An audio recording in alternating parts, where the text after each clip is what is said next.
Assalamualaikum warahmatullahi wabarakatuh. Perkenalkan, saya Dia Ulhak dengan NIM C1C021110 kelas R12 Prodi Akuntansi. Di sini saya akan menjelaskan materi tentang PPh pasal 24 dan PPh pasal 25. PPh pasal 24 kredit pajak luar negeri. Pengertian PPh pasal 24.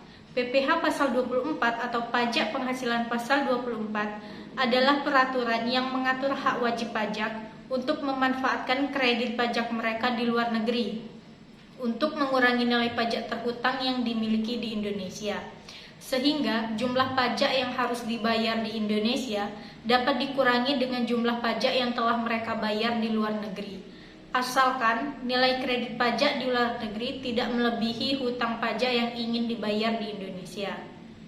Penggabungan penghasilan. Penggabungan penghasilan yang berasal dari luar negeri dilakukan sebagai berikut. Yang pertama, penggabungan penghasilan dari usaha. Yang kedua, penggabungan penghasilan lainnya. Yang ketiga, penggabungan penghasilan yang berupa dividen. Cara melaksanakan kredit pajak luar negeri. Untuk melaksanakan pengkreditan pajak yang terhutang atau dibayar di luar negeri, wajib pajak wajib menyampaikan permohonan kepada Direktur Jenderal Pajak dengan dilampiri. Yang pertama, laporan keuangan dari penghasilan yang berasal dari luar negeri. Yang kedua, fotokopi surat pemberitahuan pajak yang disampaikan di luar negeri.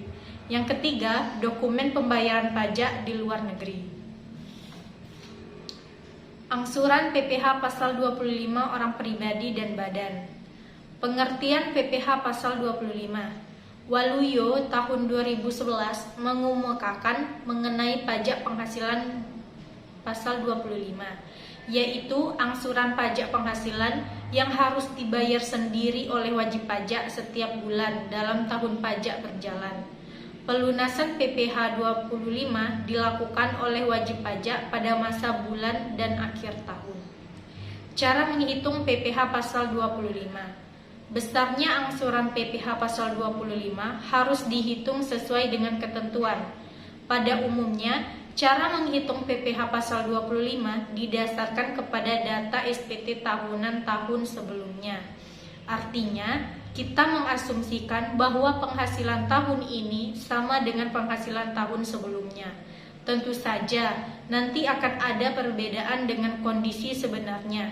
Ketika tahun pajak sekarang sudah berakhir, selisih tersebutlah yang kita bayar sebagai kekurangan pajak akhir tahun.